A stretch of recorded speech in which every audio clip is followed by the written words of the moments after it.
るんだ。ほら、中にまとめたの。かしら。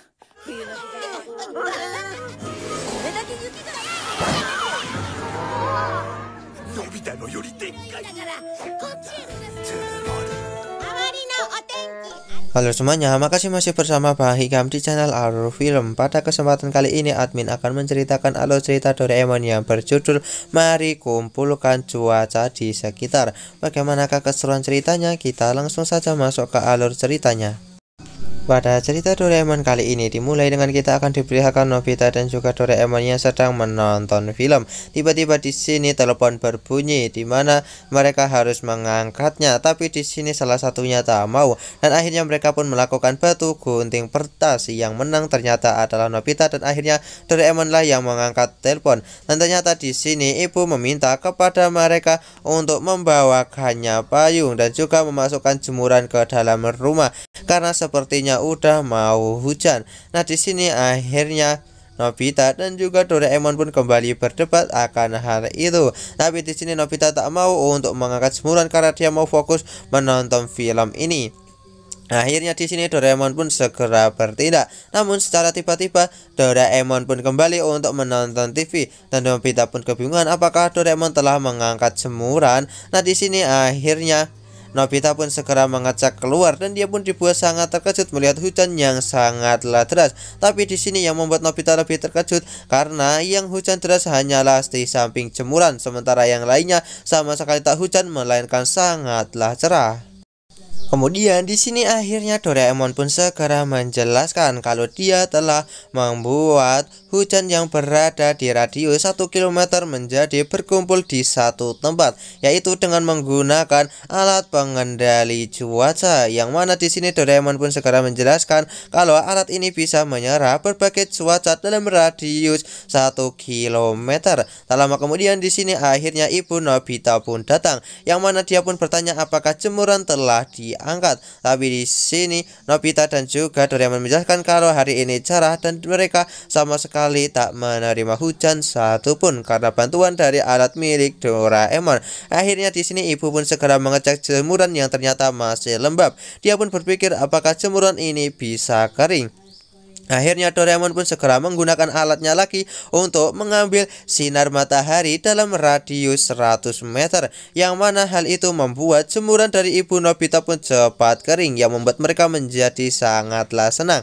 Kemudian di sini akhirnya kita pun akan diperlihatkan Nobita dan juga Doraemon yang sedang menonton TV, yang mana diprediksi kalau besok akan turun hujan salju, tapi hujan salju tidak akan lebat. Nah, di sini Nobita dan juga Doraemon berpikir untuk menggunakan alat itu agar hujan salju hanya turun di tempat mereka agar mereka bisa bermain salju.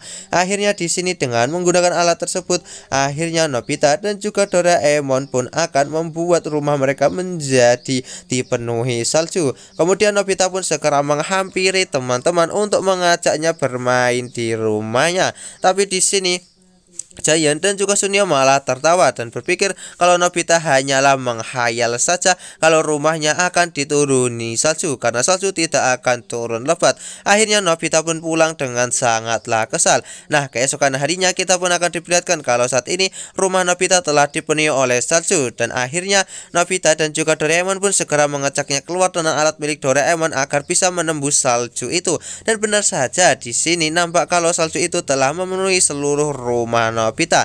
Ketika mereka kembali ke kamar mendengar sesuatu yang sedang menabrak salju itu, dan ternyata itu adalah ibu Nobita, yang mana ibu Nobita pun langsung meminta kepada Nobita dan juga Doraemon untuk segera membuat jalan keluar. Akhirnya di sini setelah melakukan hal tersebut, Nobita pun segera mengajak teman-teman untuk bermain ke rumahnya, dan terlihat saat ini rumah dari Nobita telah berubah menjadi sebuah istana salju. Akhirnya Nobita dan juga yang lainnya pun segera bersenang-senang di istana salju itu, dan mereka benar-benar sangat senang melihat kalau rumah salju ini benar-benar bisa menghibur mereka semua. Di luar nampak kalau Giant dan juga Sunio benar-benar sangat iri kepada Nobita karena di sini dia bisa membuat sebuah istana salju. Sore harinya di sini Giant pun meminta kepada Doraemon dan juga Nobita untuk segera memberikan alat itu. Nah, di sini mereka mau untuk membuat rumah salju yang lebih besar di rumahnya Suneo. Akhirnya di sini Nobita dan juga Doraemon pun segera meminjamkannya. Setelah Suneo dan juga Giant dipinjamkan alat milik Doraemon, mereka pun berniat untuk membuat istana salju yang jauh lebih besar daripada yang dimiliki oleh Nobita. Akhirnya di sini mereka pun segera membuat sebuah lingkaran dengan menggunakan alat itu untuk mengelilingi rumah Suneo. Setelah melakukan hal tersebut, malam harinya di sini ayah dan juga ibu Suneo sedang menonton TV dan ternyata besok diprediksi akan hujan deras. Dan akhirnya di sini Suneo pun disuruh untuk tidur karena sudah malam. Nah, keesokan harinya di sini Nobita dan juga Doraemon pun merasa sangat kebingungan karena prediksi tadi malam adalah hujan sangat deras, tapi kenapa sangatlah cerah. Dan pada akhirnya ketika mereka sampai ke rumah Suneo, mereka pun melihat kalau saat ini rumah Suneo sudah dipenuhi dengan air, yang mana Giant pun yang baru sampai ke rumahnya Suneo dibuat sangat terkejut karena saat ini rumah Suneo malah dibanjiri oleh air yang sampai ke atap rumahnya. Dan alur cerita Doraemon part kali ini pun selesai. Sekian cerita Doraemon dari admin. Jangan lupa untuk like, share, dan juga subscribe ya. Bye bye.